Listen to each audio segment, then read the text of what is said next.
अपने माता पिता का गुणवान पुत्र कौन सा होता है। एक गांव था। उस गांव के थोड़ी ही दूर पर पनगढ़ था, जहां पर गांव की औरतें पानी लेने जाया करती थी। पनगढ़ पर 4 औरतें पानी भरने गई। पानी भरते भरते वे एक दूसरे से बातें करने लगी। उन चारों औरतों के एक एक पुत्र था। बातों ही बातों में उन्होंने अपने पुत्रों के गुणों का बखान करना प्रारंभ कर दिया। पहली औरत ने उन तीनों औरतों से कहा कि मेरा पुत्र बहुत सुरीली बांसुरी बजाता है। जो भी उसकी बांसुरी सुनता है मंत्र मुग्ध हो जाता है। मैं ऐसा गुणवान पुत्र पाकर बहुत प्रसन्न हूँ। उस पहली औरत की बात सुनकर दूसरी औरत ने कहा, मेरा पुत्र बहुत बड़ा पहलवान है। हमारे इस गांव में ही नहीं बल्कि दूर दूर के गांवों में भी उसकी बहादुरी का डंका बजता है। ऐसा गुणवान पुत्र भगवान सबको दे। उस दूसरी औरत की बात सुनकर तीसरी औरत से रहा नहीं गया और उसने कहा, मेरा पुत्र बहुत ही तेज बुद्धि वाला है। उससे अधिक बुद्धिमान इस पूरे गांव में नहीं है। लोग अपनी समस्याएं लेकर उसके पास आते हैं। मैं ऐसा पुत्र पाकर धन्य हो गई हूँ। भगवान ऐसा पुत्र सबको दे।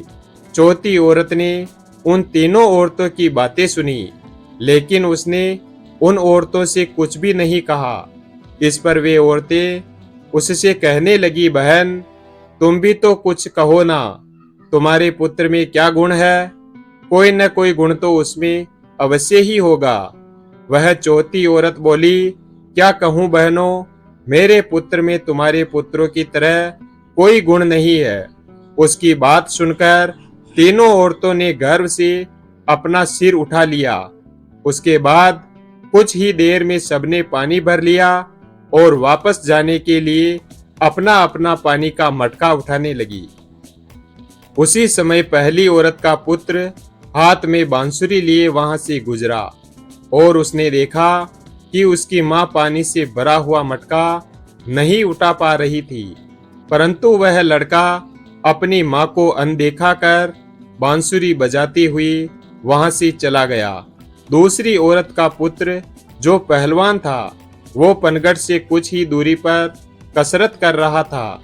उसकी मां कुएं से पानी का भरा हुआ मटका उठाकर जैसे ही 2-4 कदम आगे चली, तभी उसका पैर फिसल गया, परंतु किसी प्रकार वह संभल गई।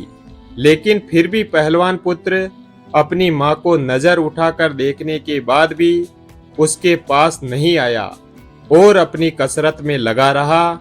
उसी समय तीसरी औरत का पुत्र भी वहां से किताब पढ़ते हुए निकला।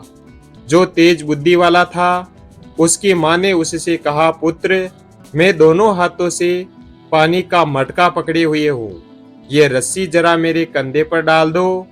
लेकिन वह लड़का अपनी मां की बात अनसुनी कर वहां से चला जाता है। तभी चौथी औरत का पुत्र वहां पर आता है और अपनी मां के सिर पर पानी का मटका देखकर वह उसके पास गया और उसके सिर से पानी का मटका उतारकर अपने सिर पर रखकर चलने लगा। उस कुएं के पास में बैठी हुई एक बुढ़िया यह सब देख रही थी और वह बोल पड़ी कि मुझे तो यहाँ बस एक ही गुणवान पुत्र नजर आ रहा है, और वो जो अपने सिर पर मटका लिए जा रहा है, सबसे गुणवान तो यही है। अपने माता पिता की सेवा करने वाले पुत्र से गुणवान पुत्र भला कौन हो सकता है? गुणवान वही होता है जो अपने माता पिता की सेवा करे और साथ ही दूसरों की मदद के लिए हमेशा तैयार रहे।